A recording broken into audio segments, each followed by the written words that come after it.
It's Nolan.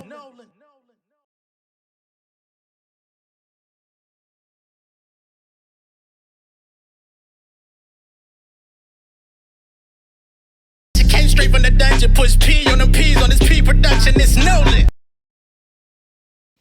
What's going on, beautiful people? It's the kid J Nolan here. Welcome back to another episode of Inside the Industry, your number one source for music, entertainment, commentary, and breakdowns. We're getting back to music talks, but we're not gonna be here super long. We're just gonna have a quick talk, and go on about our days, okay?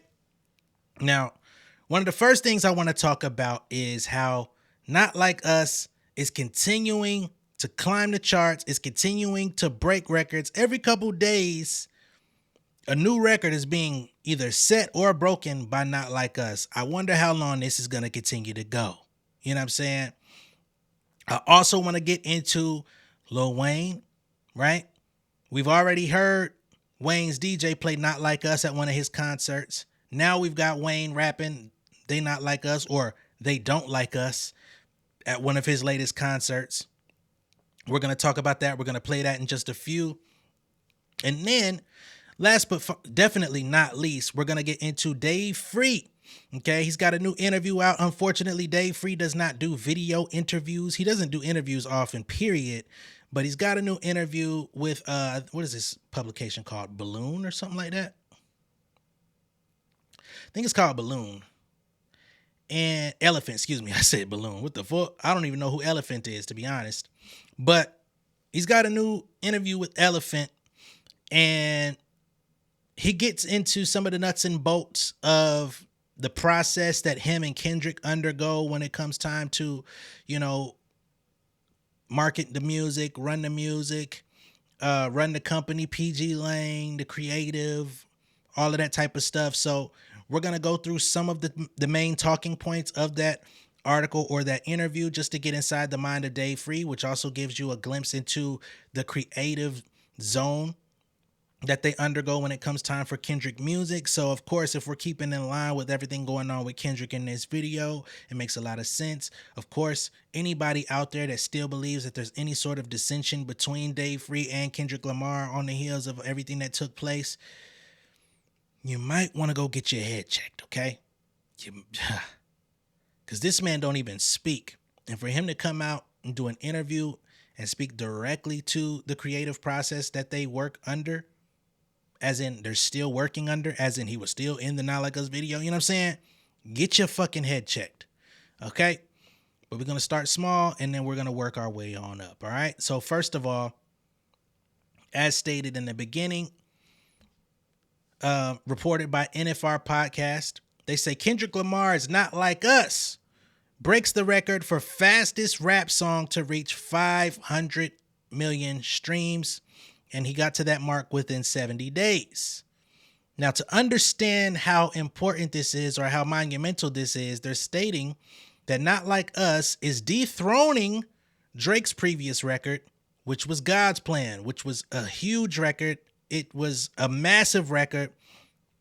It broke records very fast. It was something that was pretty universally accepted. I think the only real criticism for God's Plan was the music video. You know what I'm saying? And most people loved it, liked it, and had so much great things to say about it. But there were some people, some residents out there in Florida and in other places, I think even in his hometown out there in Toronto, felt like, damn, you out there giving $1 million to people out there. What about the people in your own backyard, right? I'm just going off of what happened. I didn't make that up. So that just goes to show you how massive this song is, this Not Like Us thing, how big this wave is, how big this moment, this movement, rather, not even just moment, but this movement is behind this record and behind Kendrick Lamar at this current time in hip hop. I'm really eager to see what this album, you know what I mean, when it comes out, what it's going to sound like, what type of results we're going to see with the album, excuse me. And I'm talking about not just numbers wise, because that's not what drives me or my motivation for listening.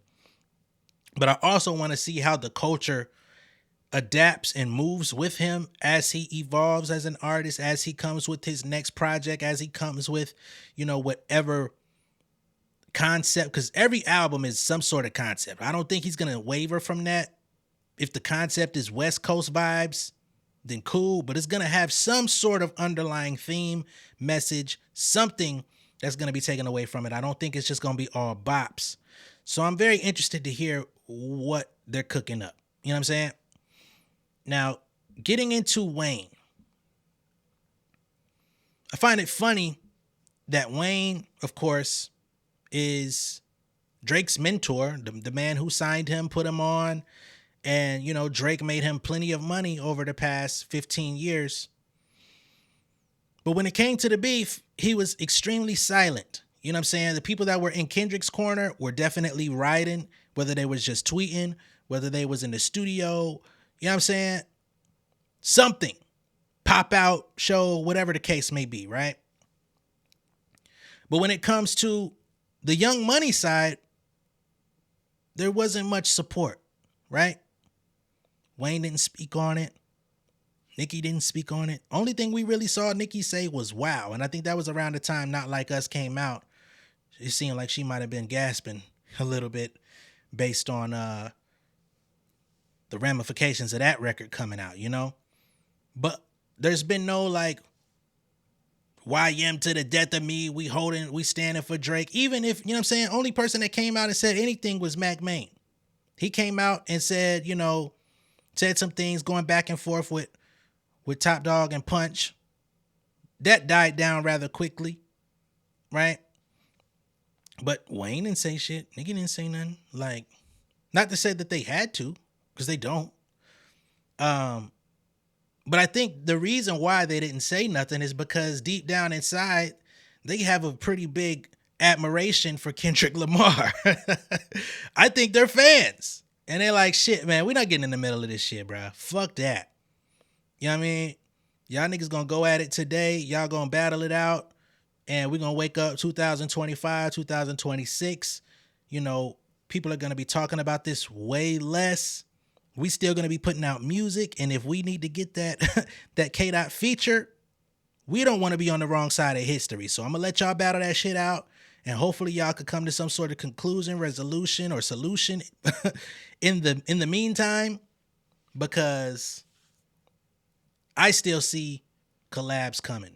I know there's some people out there that would love to see Kendrick and Nicki do a collab. I would be interested in seeing it too, hearing what they come up with and how that works. Don't know if we'll ever get it, but you know. Wayne and Kendrick have worked previously. Wayne has already showed plenty of admiration for Kendrick and his craft. Kendrick has already many times over the course of his career spoke on how highly he views Wayne. When Wayne was thinking of retiring, he went and had a whole studio session where he was just rapping all of Wayne's raps, early raps, you know what I'm saying? Like early albums, squad up tapes, all that type of shit, just to let niggas know, like, this not finna happen. Retire who? Retire where?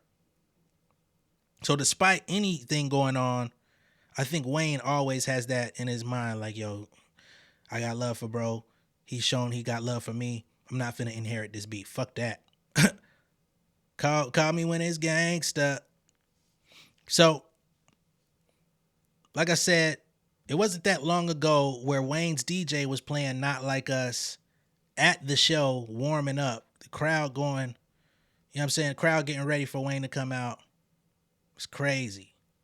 You better not ever go to cell block one.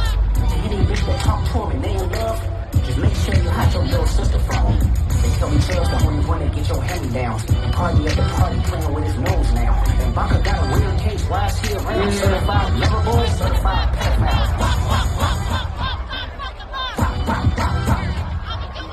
Okay, yo, man. Bitch, ain't you tired? Trying to strike a chord. I fuck with y'all. That's right. Damn, this nigga was doing beat drops to let them goddamn do they shit. I'm gonna do my stuff. Not fuck him up.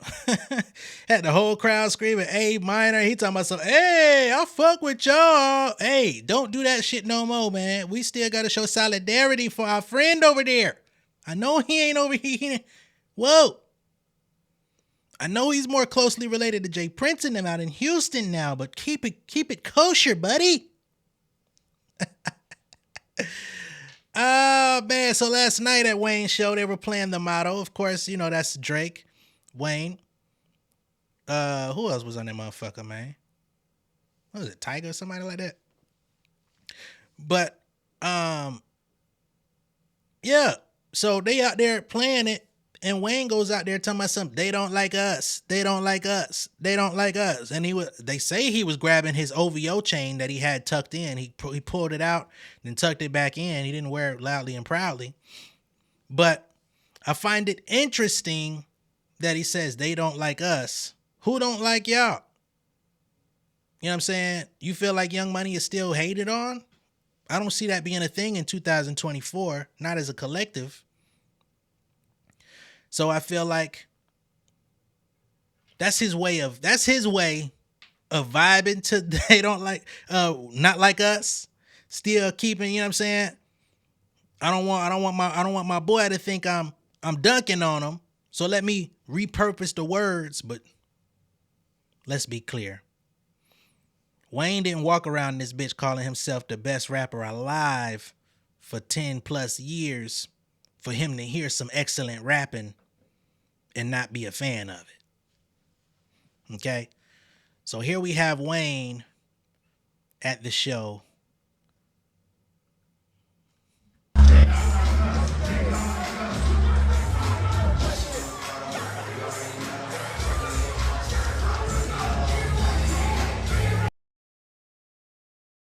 So that's Wayne.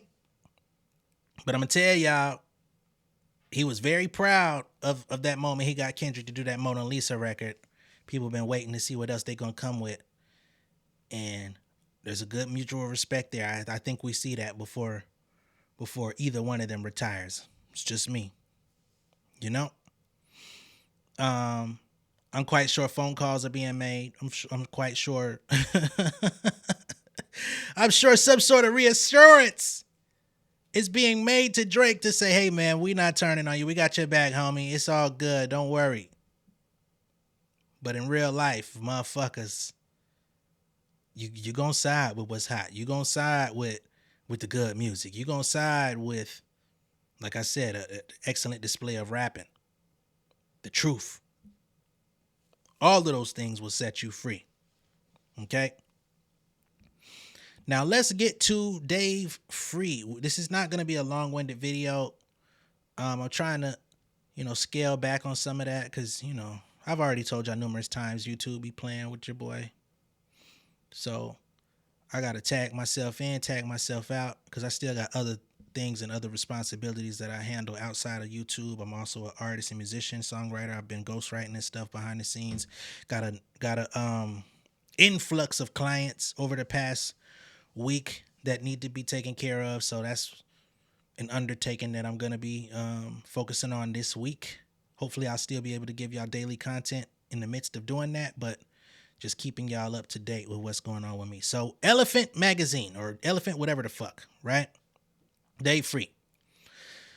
So he says, here's the whole process.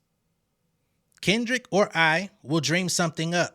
Although the idea could come from staff members too, and we'll come into the office and we'll figure out how to create a system around the idea to make it self-sufficient.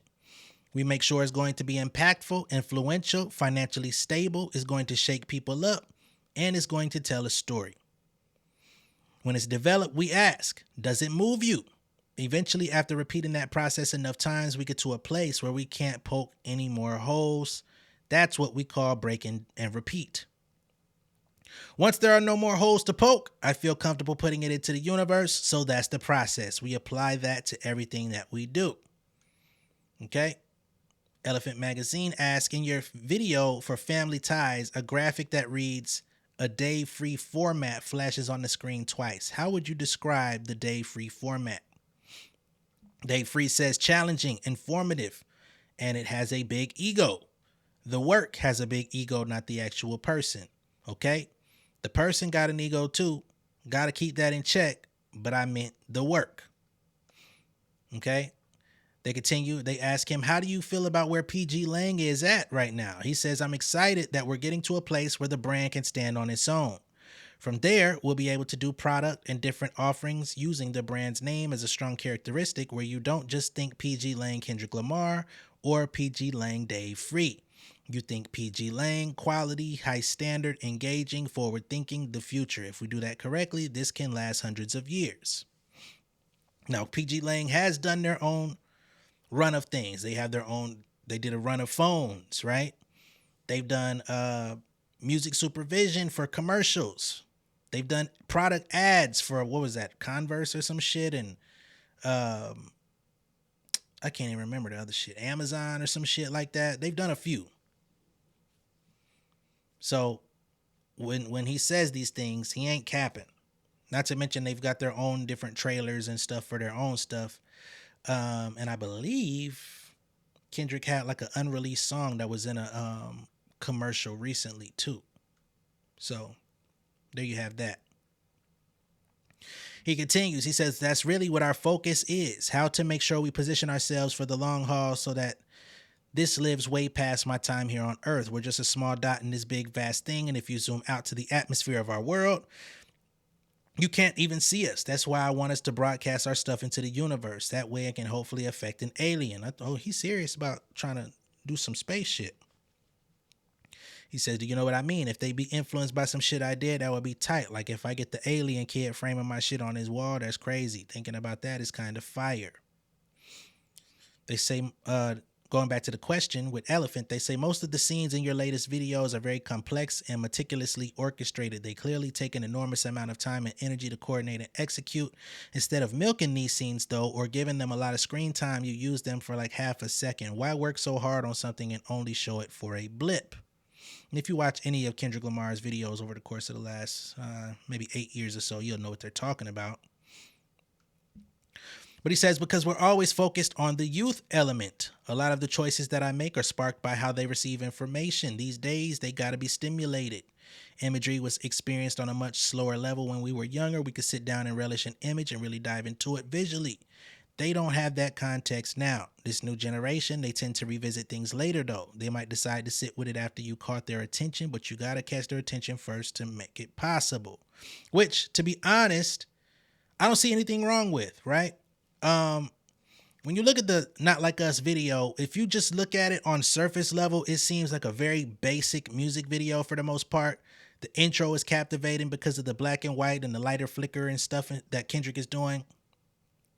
You see the dancers and stuff, and that's great.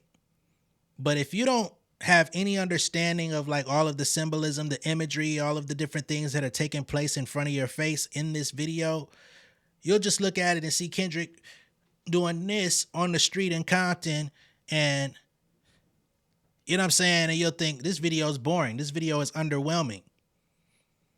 But they're putting a lot of things in your face in a way that just seems like it's regular. But if you actually break it down, you get all of these different Easter eggs, all of these different references, all of these different meanings behind everything. Some of the stuff wasn't even intended. If you ask the choreographer, Charm Ladon, I think her name is, I don't know if she's capping or if she's just downplaying it, but she says some of the stuff that people are deducing from the dance moves in the video were not her intention, but she loves the fact that people kind of come up with their own interpretation.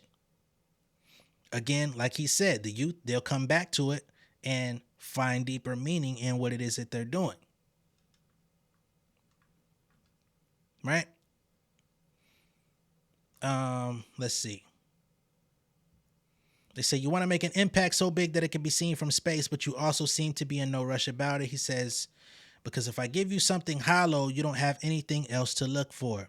If we take our time and make you something that's dense that you might not even understand when you first see it, when you rewatch it 5 or 6 years later, you'll be like, oh shit, damn. He says, I remember listening to Jay-Z lines and not understanding anything he was talking about.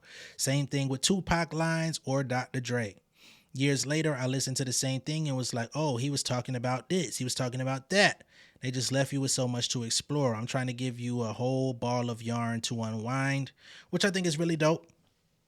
And for me, you know, as an artist, as a lyricist, as a songwriter, that's always a fun thing to do, is to like give you layers to what it is. The punchlines got to be right. The entendres, the similes, everything has to be tight. You know what I'm saying? Tightly woven into a way where it's going to hit you in the moment, But then if you really go back and like spend time with it, it's like, oh, that's what that nigga meant. Or wow, that was, you know what I mean? So I can appreciate Dave Free's thought process as well. And he's a creative director in his own right. You know what I'm saying? So he started out as Kendrick's manager, and he worked his way up to where they're now hand in hand, working in sync in tandem to come up with all of these ideas. It's not like Kendrick is the only dominant mind in the boardroom. You know what I'm saying? So I think that shit is dope.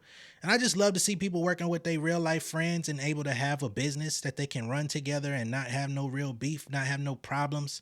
You know, I'm sure they have disagreements like anyone else, but family ties, man. Furthermore, they say, and you're not just weaving your own perspective into that yarn and passing it out to the world, you're also weaving in questions that bring your audience in or allow them to take ownership of the art, which reminds me of when Kendrick promoted the release date for Good Kid, Mad City in the Heart Part 3 by asking, will you let hip hop die on October 22nd? October 22nd passed 11 years ago, and that line still bounces around in my head. Funny they say that because it kind of bounces in mine too, the way he said it. They state, I'm always thinking about what he might have meant by that or how he might have felt saying it. Do you remember the rationale behind promoting the album that way? Before I get to the Dave Free answer, it's a great question, but it's also a pretty obvious question, right? At the time, people were looking at Kendrick Lamar as the nigga that was finna save hip hop, right? And we've had numerous hip hop saviors that were supposed to fill that void, right? When Jay-Z retired, we've been trying to find, you know, Jay-Z retirement was not real. It was more hypothetical than anything, but he felt serious when he announced it. So it was like, who is going to keep this thing going? And Nas had declared that hip hop was dead and all of this different stuff. So the OGs at some point became disillusioned with this shit. So it was like, who is going to carry the torch? I know me and my friends at one point, we thought Lupe was going to be that guy. And Lupe did carry the torch for a period of time before things got a little tumultuous in his situation. So he wasn't able to fulfill that, to the fullest extent. A couple years later, got introduced to Wale. Wale kind of reminded me of Lupe in a lot of ways, from their style to their interest in skate culture to their interest in just so many different things that were just outside of just rapping and looking up to the legends. Like they had their own perspective, point of view, vantage point, etc. And he liked to do a lot of slant rhymes. And I remember discovering Wale back when he was on MySpace, and they asked him what his style was. You know, they had those different questions on MySpace. I'm aging myself out a little bit. But I think he said that he was a cross between Lil Wayne, what was it? Lupe, Lil Wayne, and Young Dro or something like that. It was something to that effect. That's how he described his music. And I was like, damn, that's a crazy combination, but it makes sense. That's Wale. You know, so he never fulfilled that either. He did a pretty good job for a little bit, but then once he, you know, a lot of people didn't like Wale for his own personal reasons. So he couldn't do that. We got J. Cole. J. Cole's been holding it down. And then it was like, okay, there's this guy Kendrick too. So then there was like a tandem thing. And of course, we'll throw Drake in there as well, because he was that third party, that big three. And he was the one that was like balancing like super, super, super massive, out of this world mainstream success with, I still love and appreciate hip hop. Here's the rap records. But we see that Drake's rap records perform way less than his mainstream poppy, sing-songy, TikTok-friendly records. You know what I'm saying? It's just the truth. So, will you let hip-hop die on October 22nd? That was basically him acknowledging, like, are you going to seize this moment? You got the person you asked for, or you've been asking for and looking for, but you got to show up on October 22nd to purchase this album, support this album, make sure that your voice is heard. Because if y'all don't, then y'all gonna still be looking for that motherfucking savior that y'all been talking about. So that's what that was. But I'm gonna let Dave Free get to it, right? So Dave Free says everything starts from the truth. And that was Kendrick's truth. It wasn't even a marketing scheme. He was asking how to keep this thing going. This thing that's so beautiful and changed all of our lives and gave us all our opportunities. Every question artists ask gets posed to our team first. Quote, he says, like, quote, how do we deliver this message in a way that provokes people into this concept, into this space? I remember that saying that day too. I felt obligated, even as a person making it, to go listen to the album 100 times. Like, he knew he had to show up and support it, even though he was a part of the team and the faculty putting it together. He knew that it was also his responsibility to contribute to the success of it commercially. You know what I'm saying? So you got to go listen to it. You got to go play it to get them numbers up. So, yeah. They go into some secret language here. They say, I know you've used Mayatola as an alias throughout your career. What does that name mean? Dave Free says, I can't tell you. There's only one person that knows, and it's my mama. So I'm sorry, brother. Kendrick don't even know. Kendrick made guesses. He's between two different versions, and he's right on one of them, but he doesn't know which one is right. He's tried to trip me up sometimes, but I never trip up. So he's got some alias, secret alias, that nobody understands what it is. But yeah, I thought this was interesting. Again, just the fact that Dave Free came out and said anything. He hardly does interviews. I think the last interview that I've seen from Dave Free was like an audio interview maybe 2 years ago, around the time PG Lang was really getting started. Maybe 3 years ago, actually, when they were just beginning to ideate that whole thing, and it was kind of up in the air about, okay, what is PG Lang? Is it a label? Is it a content house? Is it what is it? You know, is it gonna be in tandem with TDE? Is he leaving? Like, people were trying to understand what that was, and we found out a year later. But yeah, this is somebody who doesn't really speak out like that. So anytime you see his name pop up with an interview and people are trying to, you know, he's got an opportunity to share with people his perspective, his thought process, and of course, the ideating process between him and Kendrick. We got to talk about it. You know what I'm saying? Because these are the people that are contributing to the shit that we love.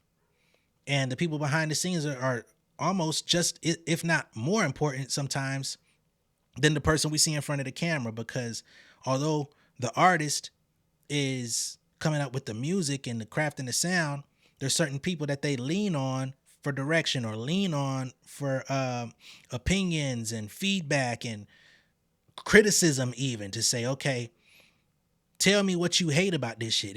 Doesn't mean I'm going to change the song or change my mind.